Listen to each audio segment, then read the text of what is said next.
அன்பியும் YouTube இல்லந்தோறும் இறைசாட்சி, உள்ளந்தோறும் மகிழ்ச்சி.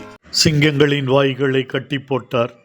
தெய்வமே, தானியேல் எவ்வளவு பிரியமானவராய் நடந்து வந்தார். ஒரு நாளைக்கு 3 முறை அவர் எந்த பகுதியில் இருந்தாலும் எருசலேம் தேவாலயம் இருக்கும் திசை நோக்கி பல கனிகளை திறந்து வைத்து ஜெபித்து கொண்டிருப்பார். அரசனின் கட்டளை இருந்தாலும் தெய்வ பக்திக்கு முன்னால், ஜெப நேரத்திற்கு முன்னால் அந்த கட்டளைகள் ஒன்றுமில்லாதவை என்று உணர்ந்து கொண்டு, ஆண்டவரே, உம்மிடம் அவர் வேண்டி வந்தார். அரசனுக்கு பயப்படுவதை விட அவர் உமக்கே அஞ்சி வந்தார். சிங்கக்குகையில் போடப்படுவோம் என்ற நிலையிலும் அவர் அதை குறித்து பயப்படவில்லை. உயிரே போனாலும் தெய்வ உறவை விட்டுவிட அவர் முயலவில்லை.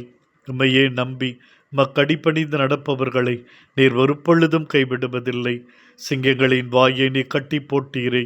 சிங்கங்கள் சாந்தமான செம்மறியாய் அவர் காலடியில் கிடக்க வைத்தீரே. எவ்வளவு பெரிய மாட்சியை உடைய விசுவாசிக்க நீர் தந்தீர்.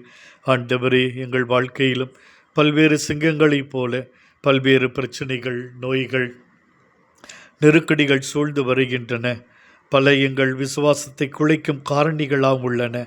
அந்த சிங்கங்களின் வாய்களை கட்டி போடும் ஆண்டவரே, உம்முடைய பிள்ளைகள் எந்த சோதனையிலும் வீழ்ந்து போய் விடாமல், விசுவாசத்தை இழந்து விடாமல் இருக்க, உயிருள்ள விசுவாசத்திலே நம்பிக்கைக்குரிய பிள்ளைகளாய் வாழ வழி நடத்தும்.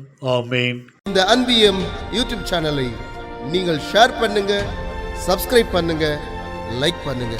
Wish you all the best.